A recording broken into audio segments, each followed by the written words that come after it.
Good morning students. तो CCI career maker की online classes में आपका फिर से स्वागत है। हम 12th क्लास में मैट्रिक्स और डिटरमिनेंट कंप्लीट कर चुके हैं।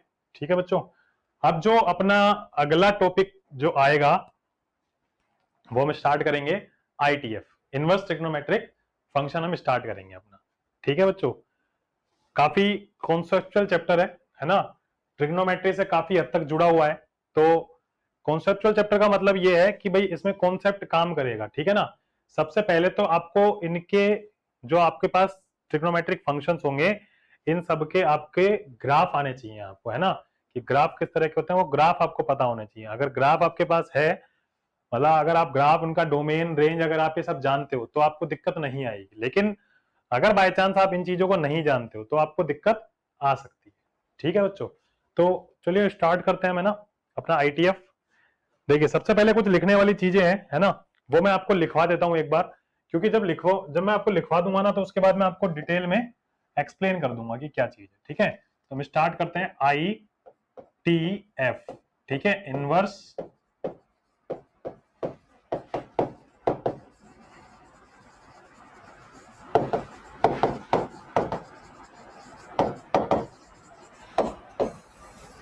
इनवर्स ट्रिग्नोमेट्रिक फंक्शंस, है ना, ये अपना है आईटीएफ टॉपिक। ठीक है बच्चों, पहला इसमें पॉइंट मैं लिखवा रहा हूं,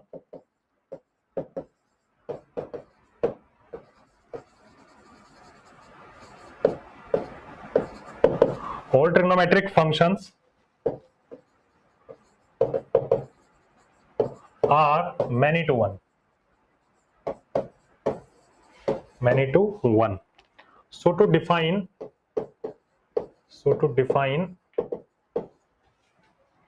their inverse,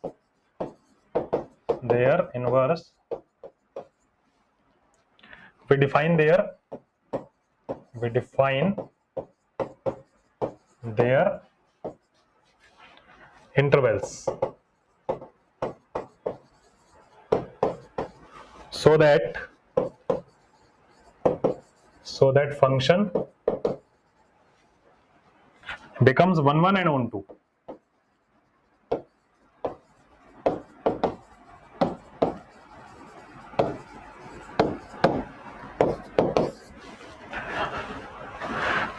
Remember, for every inverse function,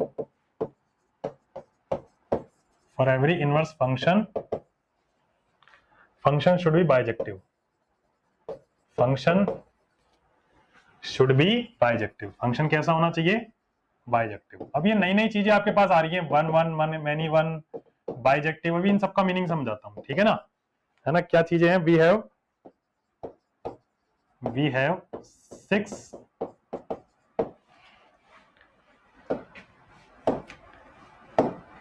6 inverse trigo functions. हमारे पास 6 तरह के इनवर्स ट्रिग्नो फंक्शन। भाई ट्रिग्नोमेट्री के भी 6 ही तो होते हैं, तो इनवर्स के भी कितने होंगे? 6 ही होंगे, अलग थोड़ा ना हो जाएंगे। ठीक है, देखिए कौन कौन से 6 होते हैं वो हमारे पास, वही सब जानते हैं। Sine inverse, cos inverse, tan inverse, cot inverse, sec inverse और कोसेक इनवर्स। ठीक है, ये सब चीजें। अब पहले इस मीनिंग को समझो कि भाई ये जो मैंने पहला पॉइंट लिखा इसका क्या मीनिंग है ना, ये मीनिंग हमको पहले समझना पड़ेगा कि ये मीनिंग क्या है। ठीक है, देखिए बहुत अच्छे से माइंड में सेट करके चलना जो जो चीजें मैं बता रहा हूं आपको। सबसे पहला पॉइंट लिखा गया है कि all trigonometric functions are many to one. जो सारे के सारे ट्रिग्नोमेट्रिक फंक्शन है वो कैसे हैं? मैनी टू वन है। So to define there inverse we define there interval. देखो सारे के सारे मैनी टू वन होते हैं। कैसे होते हैं भाई मैनी टू वन? कैसे होते हैं? अगर आप लोगों को थोड़ा सा आइडिया हो तो साइन का जो ग्राफ हुआ करता था, साइन का ग्राफ कुछ इस तरह से आप लोगों ने पढ़ा होगा।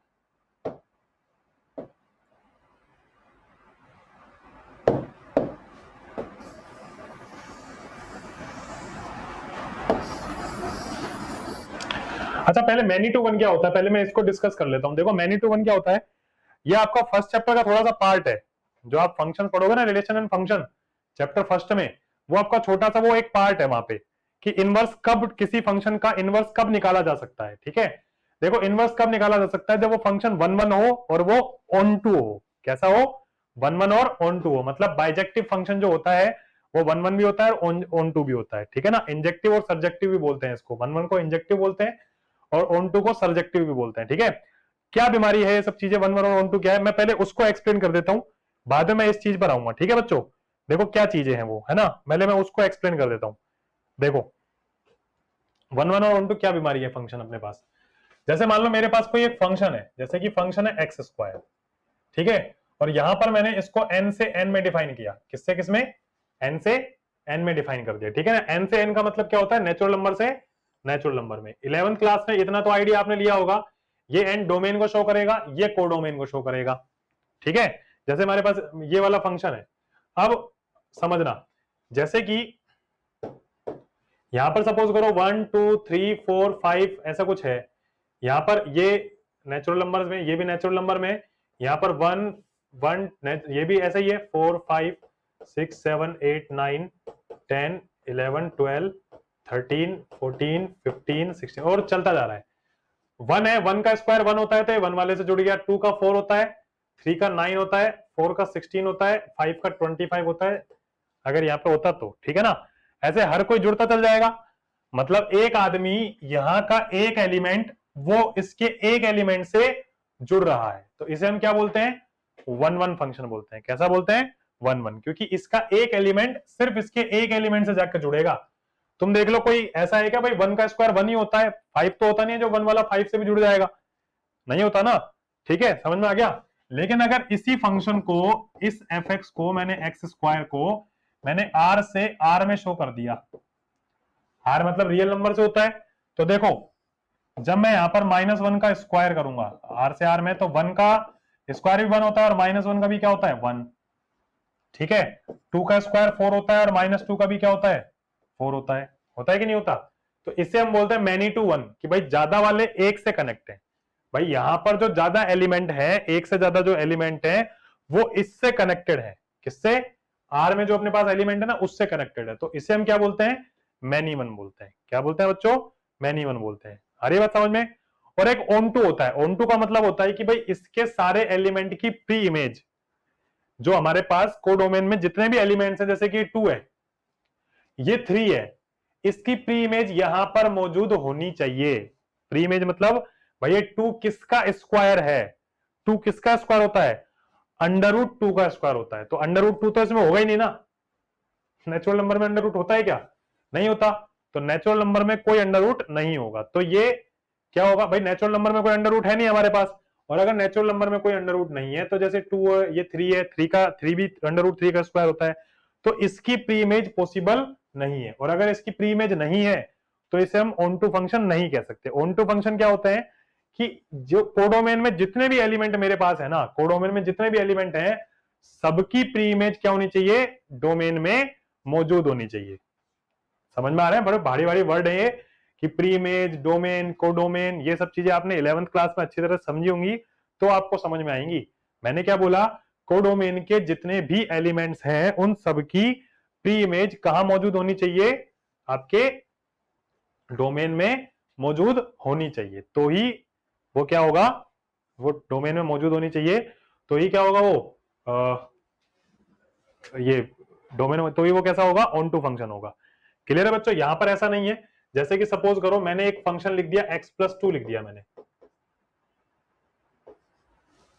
ठीक है, और मैंने इसको r से r में डिफाइन कर दिया, रियल नंबर से रियल नंबर में। अब तुम देखो ये रियल नंबर है, रियल नंबर है, तुम इसमें 1 रखोगे 3 आएगा, -1 रखोगे तो ये 1 आएगा, -5 रखोगे तो माइनस का 3 आएगा, है ना। कुछ भी रखो, जो रखोगे आप, एक एलिमेंट एक से ही कनेक्ट होगा, एक एलिमेंट एक से ही कनेक्ट होगा, और इधर जितने भी नंबर होंगे उन सब की प्री इमेज इसमें जरूर मिलेगी। फिर तुम कह दोगे सर बताओ 5/3 कहां होगा, 5/3 की प्री इमेज क्या होगी, मैंने कही बिल्कुल होगी, तो इसको एक तरह से y = x+2 लेके चल, ये 5/3 तेरा y है और ये x+2, इसको तू यहां शिफ्ट कर दे, तो 5 - 6/3, तो x की वैल्यू क्या हो जाएगी, -1/3, 3 हो जाएगी, तो इसकी वैल्यू कितनी हो गई, -1/3। आ रही है बात समझ में? तो -1/3 की प्री इमेज वो -1/3 किससे जाकर जुड़ेगा, 5/3 से जाकर जुड़ेगा। भाई रियल नंबर में तो सब कुछ होता है, फ्रैक्शन वाले भी होते हैं, रेशनल भी होते हैं, इरेशनल भी होते हैं, हर तरह के नंबर होते हैं हमारे पास। तो मतलब ये 1 1 भी है, ये 1 1 भी है और ऑन टू भी है, क्योंकि 1 1 का मतलब एक एलिमेंट एक से जुड़ेगा और ऑन टू का मतलब हर एलिमेंट की प्री इमेज, कोई ना कोई प्री इमेज जरूर मौजूद होगी, किसमें, डोमेन में मौजूद होगी। तो ये 1 1 भी होगा और ऑन टू भी होगा। इस तरह के फंक्शन को हम क्या बोलते हैं, बाइजेक्टिव। कैसा फंक्शन बोलते हैं, बाइजेक्टिव फंक्शन। समझ में आ गया? तो फंक्शन जो कि क्या होते हैं, 1 1 होते हैं और ऑन टू होते हैं, उन्हें हम क्या बोलते हैं, बाइजेक्टिव फंक्शन होते हैं। और ऐसे फंक्शन जो बाइजेक्टिव होते हैं, सिर्फ उन्हीं का इनवर्स निकालना संभव है। अदरवाइज ऐसे फंक्शन जिसके भाई इनवर्स निकालना पॉसिबल नहीं हो, मतलब जिसमें जो बाइजेक्टिव नहीं हो, उनका इनवर्स निकालना पॉसिबल नहीं होता। ये बात अच्छी तरह से आप समझ लेना, ठीक है बच्चों? तो इतनी बात सभी को समझ में आ गई होगी फिलहाल, है ना? आप वीडियो को पॉज कर करके नोट डाउन करते रहें। देखो अभी ये 1 1 और 1 2 में अभी आपको इतना इंट्रोडक्शन काफी है ना? जो मैंने आपको पॉइंट लिखवाया, भाई मेरे पास जो पॉइंट था उसमें मैंने आपको क्या लिखवाया था कि अपने पास कोई भी जो फंक्शन है वो कैसा होना चाहिए, भाई इनवर्स निकालने के लिए वो क्या होना चाहिए, 1 1 और ऑन टू होना चाहिए, है ना? इनवर्स फंक्शन उसी का पॉसिबल है जो 1 1 और ऑन टू होता है। तो फिर हम ये क्यों कह रहे हैं कि भाई इनके डोमेन को, इनके इंटरवल को हमें रेस्ट्रिक्ट करना पड़ेगा? हम ये बातें क्यों कह रहे हैं? ये बातें हमारे दिमाग में कहां से आई कि भाई अगर मुझे साइन का इनवर्स चाहिए तो उसके डोमेन को मुझे रेस्ट्रिक्ट करना पड़ेगा। ये बात मेरे दिमाग में कहां से आई? देखो इस बात के लिए मैंने क्या कहा, मैंने कहा फिर से समझो इस चीज को कि भाई, मैंने कहा फिर इस बात को देखो, ये साइन है, एक तरह से f x equal to sine x है, और ये आर से आर में डिफाइन है, ठीक है? मैंने कहा भाई 0 रखो, तो साइन 0 की वैल्यू क्या होती है, 0 होती है। मैंने कहा यहां रखो π/6, π/6 का मतलब 30 डिग्री होता है ना? π/6 रेडियन में तो कुछ ना कुछ वैल्यू देगा ही, तो π/6 पर इसकी वैल्यू होती है हाफ। फिर मैंने कहा क्या रखो, π/4 रखो, इसकी वैल्यू होती है 1/√2। फिर मैंने कहा π/3 रखो, तुमने कहा सर √3/2 होती है इसकी वैल्यू, ठीक है ना?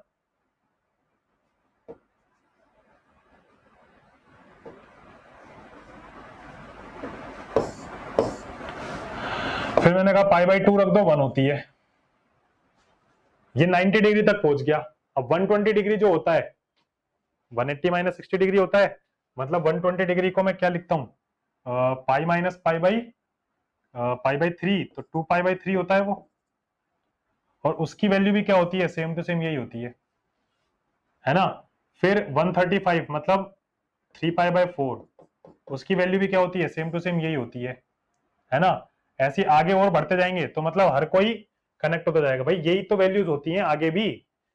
तो अगर मैं साइन का ग्राफ बनाता हूं तो साइन के ग्राफ से पता लग पा रहा है कि भाई पहले जैसे ये 0 था, ये इस वाले पॉइंट से पहले अपनी पीक वैल्यू तक गया, फिर डाउन आया, फिर और ज्यादा डाउन तक गया, फिर दोबारा पीक वैल्यू तक आ गया। मतलब इस वाले पॉइंट पर भी इसकी वैल्यू 1 है और इस वाले पॉइंट पर भी इसकी वैल्यू क्या है, 1 है।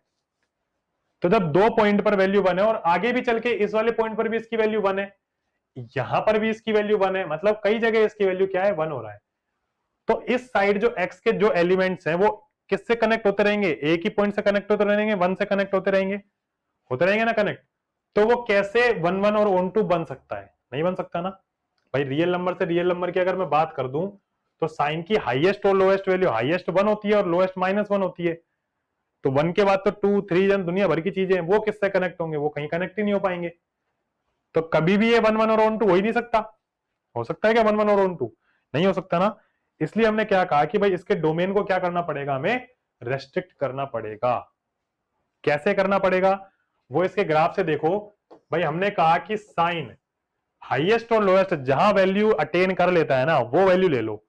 जैसे कि मैंने कहा कि भाई इस वाले पॉइंट से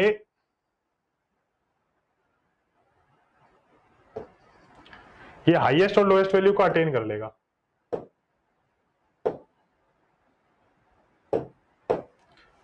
देखो ये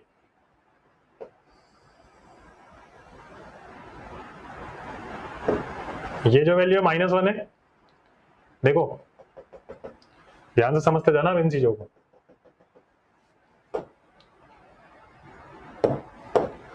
ये -π/2 है, ये +π/2 है, ये इसकी वैल्यू है +1, ये इसकी वैल्यू है -1। ठीक है बच्चों, ये सब चीजें है ना। तो इसके डोमेन को मैंने रेस्ट्रिक्ट कर दिया, मतलब मैं इसकी वैल्यू कहां से कहां तक लेके चल रहा हूं, मैं सिर्फ -π/2 से π/2 की बात कर रहा हूं, मैं आगे की बात कर ही नहीं रहा। ना मैं -π/2 से कम की बात कर रहा हूं, ना मैं -π/2 से ज्यादा की बात कर रहा हूं। तो देखो इस -π/2 से π/2 के बीच में कभी रिपीट हुआ। अब तुम कहो सर आपने यही वाला क्यों लिया, आपने ये वाला क्यों नहीं ले लिया कि ये वाला ले लेते आप। मैंने कहा भाई मैं ये वाला ले तो लूं, लेकिन तू ये देख कि यहां पर और यहां पर सेम वैल्यू आ रही है कि नहीं आ रही, रिपीट तो अभी भी हो गया कि नहीं हो गया रिपीट, इसलिए मैं ये ले ही नहीं रहा। आ रही बात समझ में, इसलिए मैं ये ले ही नहीं रहा। क्लियर है ना। तो मैंने ये लिया। अब ये लेने के बाद अब तुम देखो कैसे इसको करेंगे। एक बात का अच्छी तरह से तुम्हें ध्यान रखना है, वो कौन सी बात है कि ये जो जितने भी मेरे पास फंक्शन होंगे ना, सबकी हमें क्या बनानी है, सबकी हमें इमेज बनानी है। ठीक है, इमेज बनाने के लिए भाई मिरर तो चाहिए अपन को, है ना। मैं डायग्राम थोड़ा सा और तरीके से बना देता हूं, क्योंकि डायग्राम थोड़ा सा उसमें अच्छा नहीं बन रहा। मैं आपको थोड़ा सा और तरीके से डायग्राम बना देता हूं जिससे कि आपको समझ में आए।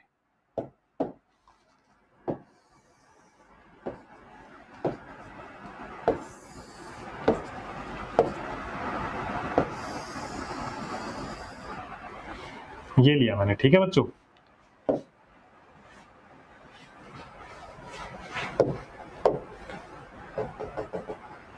ये π/2 एक्स एक्सिस पर, ये वाला -π/2 और ये +1, ये -1। ये कलर थोड़ा सा आपको कम दिख रहा होगा, है ना। ये है अपने पास। अब देखो, अब क्या करूंगा मैं, एक वो बनाता हूं, एक लाइन। ये लाइन किसको शो करेगी, ये इसकी प्री इमेज बनाएगी ये लाइन। मतलब ये मैंने मिरर लगा दिया। अब तुम देखना घर पे ध्यान से, अगर तुम्हें मिरर लगा देते हो, देखो मिरर लगाने पर ये कुछ इस तरह से दिखेगी ये वाली लाइन।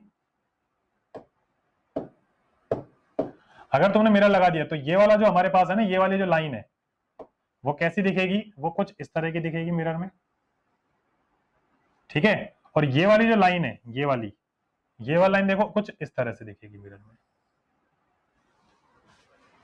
आ रही बात समझ में, इस तरह से कुछ मिरर में दिखेंगी हमारी लाइन। ठीक है, तो साइन एक्स क्या था हमारे पास, जो साइन एक्स था वो हमारे पास कहीं से लेके भी कहीं तक भी होता है। मतलब जो उसका डोमेन होता है वो तो आर होता है साइन का, लेकिन जो रेंज होती है ना साइन की, वो -1 से 1 की होती है। मतलब हमारे पास जो फंक्शन है ना साइन, वो सिर्फ -1 से 1 के बीच में ही काम करता है। ठीक है बच्चों, इस वजह से साइन के डोमेन को हमें क्या करना पड़ता है, थोड़ा रेस्ट्रिक्ट करना पड़ता है, मतलब उसे रोकना पड़ता है कि भाई थम जा, है ना। तेरे को हम सिर्फ -π/2 से π/2 के बीच की बात करेंगे, तो उसमें -π/2 से π/2 के बीच में ये 1 भी होगा और ऑन टू भी होगा, दोनों होगा, 1 भी होगा और ऑन टू भी होगा। अगर ये 1 और ऑन टू है तो देखो हम कैसे इसको लिखेंगे, समझना, बहुत ध्यान से समझना, है ना। अब मैं इसमें क्या क्या चीजें लिख रहा हूं, देखो हमारे पास जो फंक्शन था सबसे पहले y इक्वल टू में था साइन एक्स था। ठीक है ना, यहां पर जो मेरे पास फंक्शन है वो -π/2 से π/2 एक्स एक्सिस पे था। ठीक है ना, और ये -1 से 1 के बीच में डिफाइन था। मैंने कोई r टू r नहीं लिखा, ये फंक्शन -π/2 से π/2 के बीच में था और -1 से 1 के बीच में था। सो यहां पर मैं लिख सकता हूं x, जब मैं x की वैल्यू निकालूंगा ये इधर जाएगा, ये साइन इनवर्स हो गया y। ठीक है, क्या हो गया, साइन इनवर्स y हो गया। अगर मैं बात कर दूं कि मैं इसको लिख सकता हूं कि भाई f इनवर्स मुझे x चाहिए, तो ये साइन इनवर्स x हो जाएगा। भाई फंक्शन मेरे पास इनवर्स का है, उसमें x है, मैंने y अगर डाला तो y आ जाएगा, साइन इनवर्स y। मैंने अगर इसमें x डाला तो क्या आ जाएगा, x आ जाएगा। और जो फंक्शन है ना उसको हम y लिख सकते हैं, तो y इक्वल टू मेरे पास हो गया, भाई जो fx होता है उसको y तो लिख ही सकते हैं, तो ये साइन इनवर्स x हो गया। अरे बात समझ में, देखो फंक्शन जब आपके पास इनवर्स वाला हो गया तो जो ये f है ये तो सीधा ऐसे था, ये डोमेन और ये कोडोमेन होगा। अब उल्टा काम होएगा, उल्टा मतलब अब ये -1 से 1 के बीच में और ये -π/2 से π/2 तक वर्क करेगा। ये इनवर्स फंक्शन होगा अब आपका। आ रही है बात समझ में। कहां से कहां तक, -π/2 से π/2 के बीच में काम करेगा। अब देखो आपका जो ओरिजिनल फंक्शन है ना इनवर्स का, जो साइन में आपका इनवर्स का जो फंक्शन है वो किस तरह का बनेगा, वो देखो। साइन में आपके पास कुछ अब इस तरह का फंक्शन बनेगा।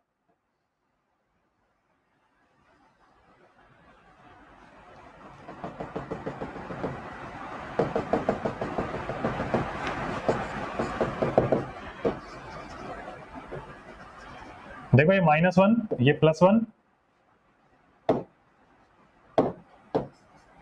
ठीक है बच्चों। और ये वाला क्या होगा, ये π/2 होगा, और ये वाला क्या हो जाएगा, माइनस का π/2 हो जाएगा। क्लियर ना, एक π/2 और एक माइनस का π/2। तो एक्चुअल में जो y equal to sine inverse x का ग्राफ है वो कुछ इस तरह का होता है। तो तुम्हें इतना तो बताया गया होगा 11th क्लास में कि x एक्सिस वाले तो क्या है, x एक्सिस वाले क्या है, वो सारे के सारे क्या होते हैं, डोमेन होते हैं, और y एक्सिस वाले क्या होते हैं, वो रेंज होते हैं, ठीक है ना। तो हमारे पास अगर फंक्शन के डोमेन की बात करी जाए तो इस फंक्शन का जो डोमेन होगा वो -1 से 1 के बीच का होगा, ठीक है ना, -1 से 1 के बीच का होगा। और जो रेंज की बात करी जाएगी इस फंक्शन की, तो रेंज इसकी कहां से कहां तक होगी, -π/2 से π/2 तक की होगी। आ रही बात समझ में, नहीं आ रही? तो ये इसका ग्राफ है। आपको ग्राफ याद रखना बहुत जरूरी है, बहुत ज्यादा जरूरी है आपको ग्राफ रखना, क्योंकि जब आप इसके क्वेश्चन करोगे ना इनवर्स के, तो उसको आपको डोमेन के अंदर अंदर ही निपटाना पड़ेगा, है ना। ऐसा नहीं कि कहीं भी उठ के कोई भी मुंह उठा के कोई सा भी आंसर लिख देंगे। आ रही बात समझ में? इसलिए आपको वहीं की वहीं निपटाना पड़ेगा इसको, क्वेश्चन को। क्लियर है बात, है ना। साइन इनवर्स एक्स का ग्राफ समझ में आया। देखो आपको हर केस में, मतलब चाहे साइन एक्स का हो, कोस एक्स का हो, टेन एक्स का हो, कोट एक्स का हो, कोसेक एक्स का हो, है ना, सेक का हो, सबके आपको पहले तो ग्राफ याद होने चाहिए इस वाले चैप्टर के लिए। अगर आपको ग्राफ याद नहीं है तो पहले आप 11th क्लास की बुक्स में से ग्राफ को देखो, और अगर नहीं भी याद है कोई बात नहीं, मैं आपको यहाँ बता रहा हूँ कैसे कैसे ग्राफ होते हैं। हर ग्राफ में से आपको एक एक, आपको ऐसा, जैसे कि मैंने -π/2 से π/2 के बीच का हिस्सा ले लिया, आपको हर जगह एक ऐसा हिस्सा लेके चलना है जिसमें आप लोएस्ट और हाईएस्ट वैल्यू को फाइंड आउट कर सकें। भाई लोएस्ट भी आ जाए और हाईएस्ट भी आ जाए, इस तरह से आपको लेके चलना है, ठीक है बच्चों। तो ही आप क्या कर पाओगे, तो ही आप इनके डोमेन और रेंज याद कर पाओगे। डोमेन और रेंज याद करना बहुत जरूरी है इनवर्स के लिए, क्योंकि आपको अगर डोमेन रेंज अगर याद नहीं हुई ना तो क्वेश्चन बहुत दिक्कत करेंगे आपके। ये बात आप अच्छी तरह से समझ लेना, ठीक है। इसलिए ट्रिग्नोमेट्री आपको आना बहुत जरूरी है 12th क्लास की इनवर्स ट्रिग्नोमेट्री के लिए सीखने के लिए, है ना। 11th क्लास की ट्रिग्नोमेट्री बहुत जरूरी है। चलिए नेक्स्ट पॉइंट, नेक्स्ट के ऊपर बात करते हैं। देखो अब समझना, है ना, कॉस की बात करते हैं। सेकंड जो मेरे पास है वो है y इक्वल टू में कोस एक्स है। भाई इसमें जो फंक्शन हम लेंगे ना वो 0 से पाई के बीच में लेंगे, और ये -1 से 1 के बीच की बात करेगा, ठीक है। तो जो इनवर्स होगा ना इसका, वो इनवर्स उल्टा हो जाएगा, -1 से 1, और ये 0 से पाई, क्लोज ब्रैकेट में जा रहे हैं ये सब, ये भी ध्यान रखना, ब्रैकेट का भी बहुत अच्छे से ध्यान रखना, ठीक है ना।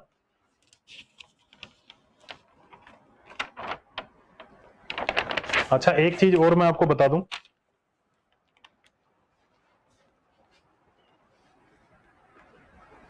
जो मैंने साइन की बात करी थी ना, साइन में तुम ये देखो, जैसे जैसे वैल्यू हमारे पास बढ़ती जा रही है, नीचे से ऊपर की साइड देखो ग्राफ बढ़ता जा रहा है, तो ये कैसा फंक्शन है, एक इंक्रीजिंग फंक्शन है। ये बात और ध्यान से समझ लेना, कैसा फंक्शन है, इंक्रीजिंग फंक्शन है। क्योंकि जब हम कम से ज्यादा पे जा रहे हैं, -π/2 से π/2 की ओर जा रहे हैं, तो वैल्यू इंक्रीज होती जा रही है, तो इसे कैसा बोलेंगे, इंक्रीजिंग फंक्शन है। और दूसरा क्या है, नॉन पीरियोडिक फंक्शन है।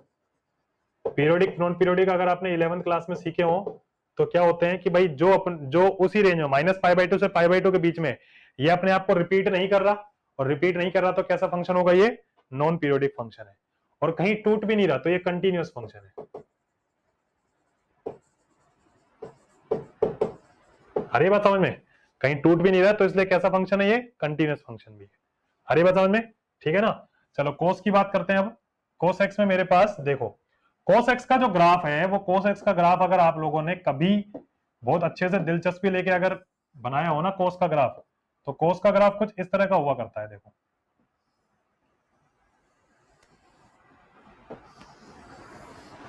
रिपीट कर रहा है कोस का ग्राफ भी, तो इसमें हम एक पोर्शन लेंगे बस कोस में भी। कैसा पोर्शन लेंगे, देखो हम वो समझो कि हम पोर्शन कौन सा ले रहे हैं कोस में भी। देखो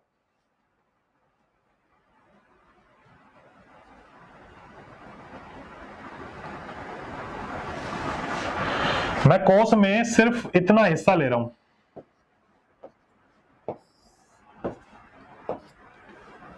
देखो मैंने कोस में सिर्फ इतना हिस्सा लिया। देखो यहां पर इस जीरो पर जो वैल्यू है मेरे पास वो कितनी है, इस जीरो पर वैल्यू है 1, कितनी वैल्यू 1, और ये पाई है, इस पाई पर वैल्यू कितनी है, इस पर है -1, ठीक है ना, और इस पाई बाई 2 पर कितनी है, इसकी वैल्यू 0 है कोस में, ठीक है। सबसे पहले तो एक मिरर लगाएं,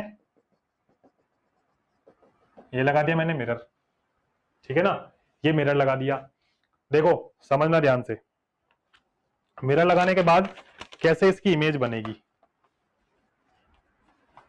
देखो तुम देखो, अगर मिरर मैंने ऐसे लगाया तो ये जो ऊपर वाला हिस्सा है वो नीचे दिखेगा हमको, भाई जो हमारा ऊपर वाला हिस्सा है वो नीचे दिखेगा, कुछ ऐसे दिखेगा।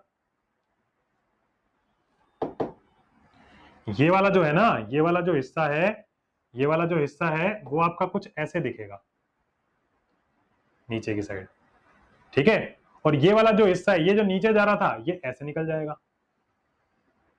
ऊपर ऐसे, ठीक है बच्चों, ऐसे निकल जाएगा।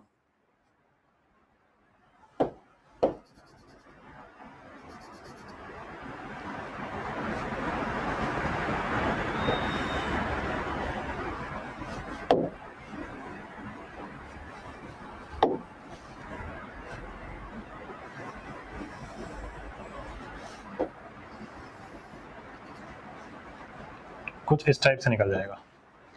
अरे बताओ में, मतलब तुम ये बात देख के चलो ध्यान से कि ये वाला जो आपके पास है भाई, इस वाले का जो ये वाला जो हिस्सा जा रहा है ये नीचे जाएगा, और ये वाला जो आपके पास बना भाई, ये वाला जो आपके पास है ना, ये वाला जो नीचे वाला हिस्सा है, इसकी इमेज कहां बनेगी, इसके ऊपर बनेगी। अब ये वाला जो पोर्शन है देखो ऐसे बना, ये तो हो गया 1, सॉरी ये तो हो गया पाई, भाई जो एक्स वाला होता है वो घूम के कहां चल जाएगा, वाई पे चल जाएगा ना, तो ये तो पाई हो गया और ये 0 हो गया। ये वाला क्या हो गया आपके पास, ये -1 हो गया, और ये वाला पोर्शन क्या हो गया, ये 1 हो गया, ठीक है। तो कुल मिला के जो कोस का ग्राफ आपके पास बना, वो कोस का ग्राफ कुछ इस तरह से बनेगा, देखो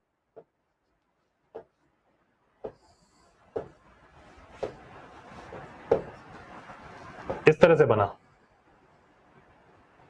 इस तरह से, ठीक है। अब यहां पर ये वाली जो वैल्यूज है मेरे पास, ये तो है 0, ये π/2, और ये वाला हो जाएगा कितना, पाई, ठीक है।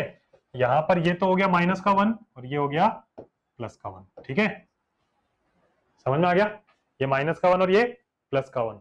तो जो हमारे पास इसका डोमेन रहेगा, देखो अब जो इसका डोमेन रहेगा वो डोमेन क्या होगा इस फंक्शन का, वही डोमेन की बात करेंगे तो भाई -1 से 1 एक्स एक्सिस पे, अब एक्स एक्सिस पे नंबर आ रहा है ना, अब तो -1 से 1 के बीच में रहेगा डोमेन इस फंक्शन का, और जो रेंज रहेगी इस फंक्शन की, वो रेंज क्या रहेगी, वो 0 से पाई के बीच में रहेगी, 0 से पाई के बीच में रहेगी। अरे ये बात समझ में, अब क्वेश्चन समझ में आया, मतलब ये वाला ग्राफ समझ में आया।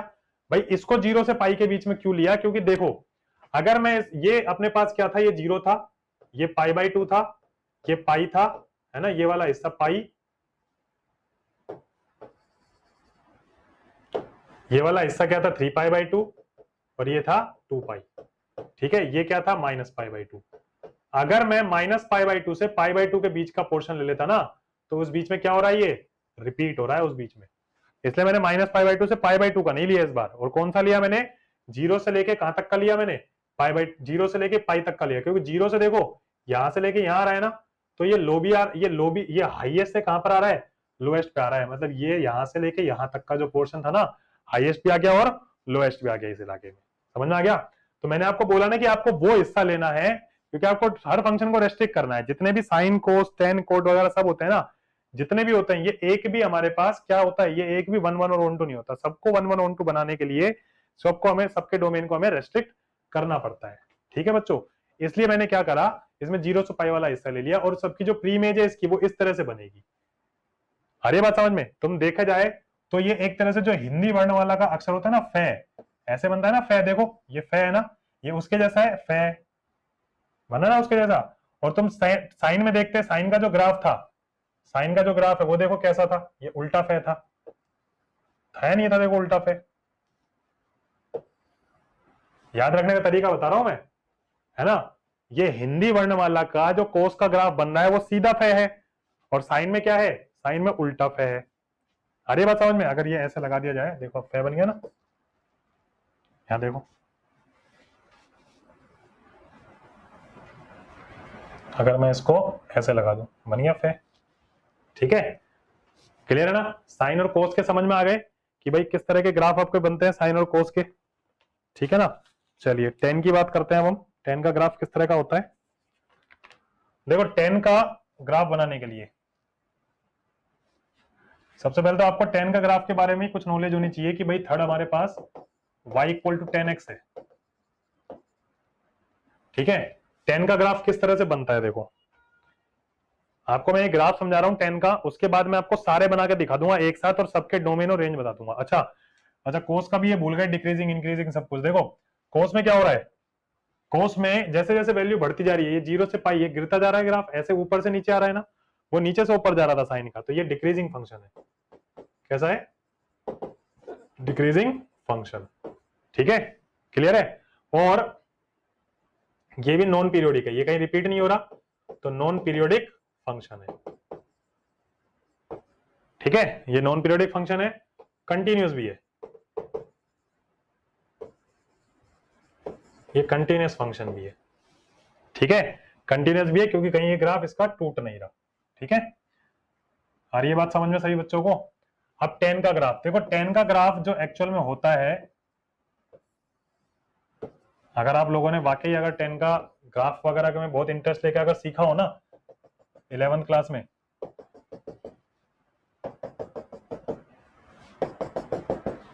तो कुछ इस तरह के ग्राफ हैं टेन के।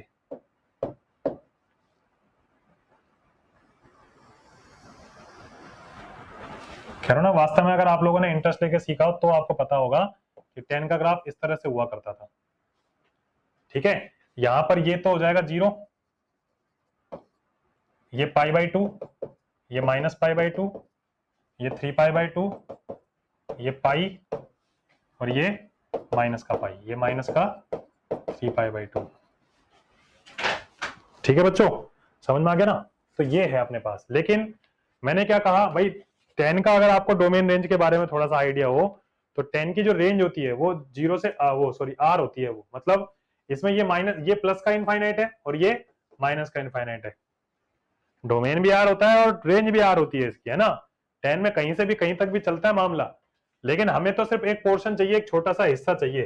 तो मैं क्या करूंगा, देखो मैं टेन में सिर्फ एक छोटा सा पोर्शन ले लूंगा। वो कौन सा पोर्शन लूंगा, देखो ये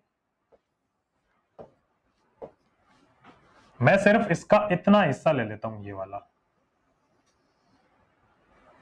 आ रही बात समझ में, मैंने ये लिया, फिर इसमें एक मिरर बनाना पड़ेगा मिरर इमेज के लिए, तो मैंने एक मिरर बनाया, ऐसे बनाया। ठीक है, ये पहली बात तो टच नहीं कर रहा, ऐसे है ना, ये π/2 है और ये -π/2 है। देखो जो इसकी इमेज बनेगी इस वाले की, ये यहां पर है ना, तो ये मिरर के नीचे बनेगी, ये ऐसे बनेगी, और जो ये ऐसे जा रहा है उसकी इस टाइप से बनेगी। थोड़ा गलत हो गया,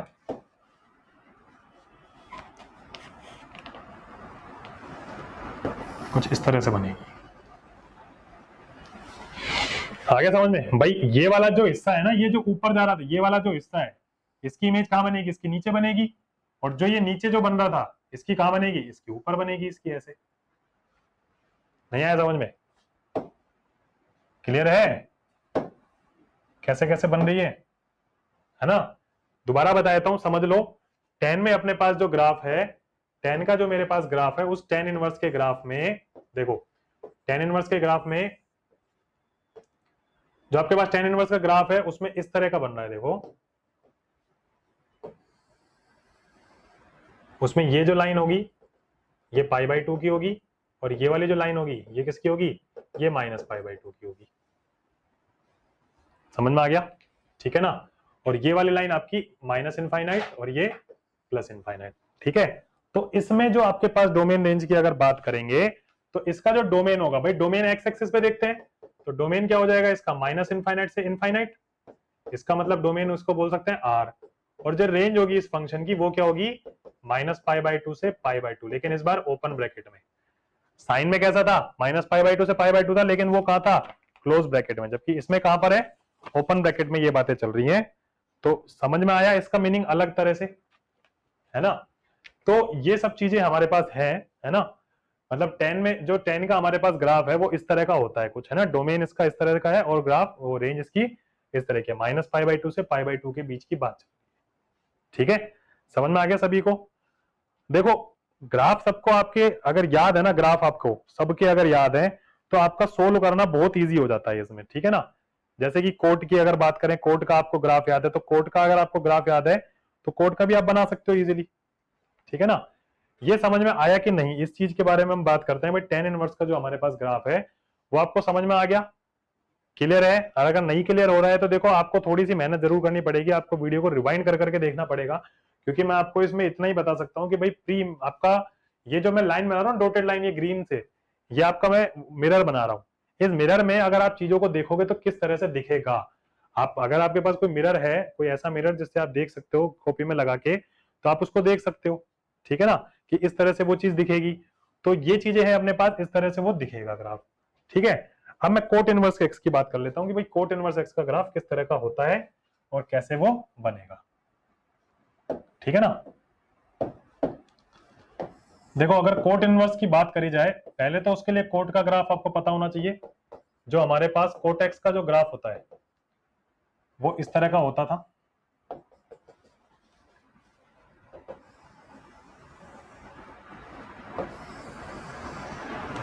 इस तरह के ग्राफ होते हैं कोट के। मतलब ये 0 होता है, ये π/2 होता है और ये पाई वाला हिस्सा होता है, ठीक है ना।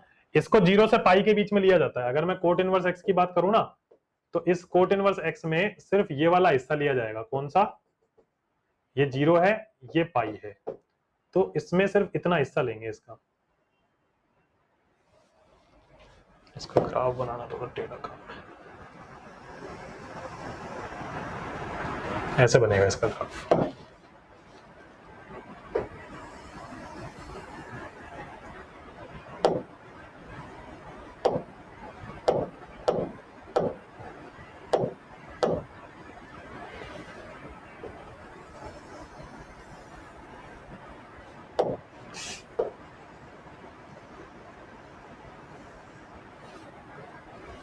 ये बना देता हूं, है ना, इसका ग्राफ बना देता हूं। थोड़ा सा टेढ़ा है ये इसका ग्राफ बनाना। ये 0 है, ये π/2 है और ये पाई है, ठीक है बच्चों। इसका ग्राफ बनाने के लिए मैंने फिर से एक मिरर बनाया। देखो मिरर अगर हम इसका बनाएंगे, ये 0 से π/2 है, ये 0 है, ये पाई पहले तो इधर चल जाएगा भाई, जो x पे होता है वो y पे चल जाता है ना। तो x वाला जो 0 से पाई है, ये जो 0 से पाई ऐसे है, अब 0 से पाई ये 0 और ये पाई, ये ऐसे हो जाएगा, ठीक है। बनेगा उसके बीच में ही, 0 से पाई के बीच में, लेकिन बनेगा किस तरह से वो देखो। देखो कुछ इस तरह से बनेगा, मैं उसका बना के दिखा रहा हूं आपको कि ये इस तरह से जाएगा। मतलब ये वाला जो पोर्शन है ना, ये तो ऐसे नीचे झुक गया, समझ में आ रहा है भाई। ये वाली जो लाइन थी ना, ये वाली जो लाइन थी, ये वाली जो जा रही थी, उसकी इमेज तो ऐसे बन गई, और ये जो गई इसका ये ऐसे के ऐसे निकल गया ऊपर की साइड में। जो नीचे है वो ऊपर बनेगा और जो ऊपर है उसका इमेज नीचे बनेगी, सीधी सी बात है। तो इस तरह का हमारे पास ग्राफ बन गया ये, ठीक है। इसका इस तरह से बन गया। मतलब अगर मैं अलग से इसके ग्राफ को देखूं ना, तो अलग से इसके ग्राफ को देखूं तो ये कुछ इस तरह का ग्राफ बन रहा है। देखो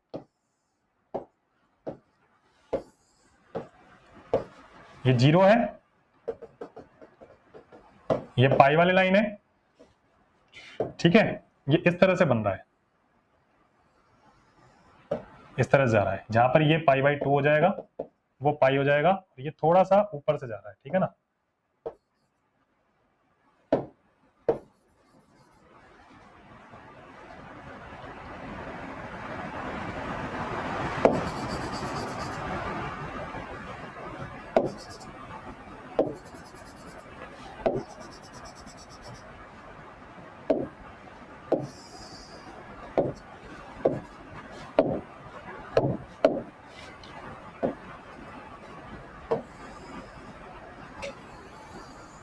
ऐसे जा रहा है, ठीक है बच्चों।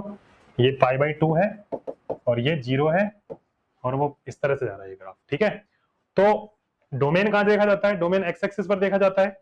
तो इसका जो डोमेन है वो इस तरह से देखेंगे हम। डोमेन ऑफ जो फंक्शन है इसका, वो डोमेन इसका है आपके पास आर है। देखो माइनस इनफाइनाइट है, ये प्लस इनफाइनाइट है, यहां तक जा रहा है।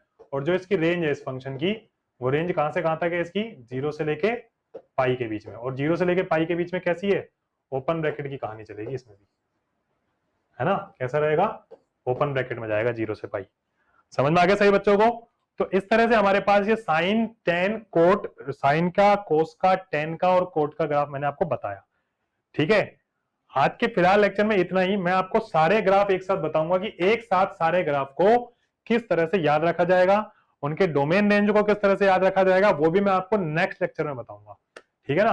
क्योंकि अभी सेक और कोसेक के ग्राफ बनाना थोड़ा सा ज्यादा हो जाएगा, कि आज के लेक्चर में, वीडियो में इतना ही फिलहाल, है ना? क्योंकि सेक और कोसेक के ग्राफ आपको पहले से पता होना चाहिए और आपको समझ में आने चाहिए वो ग्राफ भी, है ना? सेक और कोसेक। तो मेरे आपसे थोड़ा सा ये रिक्वेस्ट है कि आप नेक्स्ट क्लास की वीडियो जब भी देखना स्टार्ट करें, उससे पहले आप अपने ग्राफ को याद करें और अपनी ट्रिग्नोमेट्री को थोड़ा सा स्ट्रॉन्ग कर लो, जब जाके आपका 12th में सर्वाइवल हो पाएगा। ठीक है बच्चों? तो फिलहाल आज के लेक्चर में इतना ही। Thank you so much.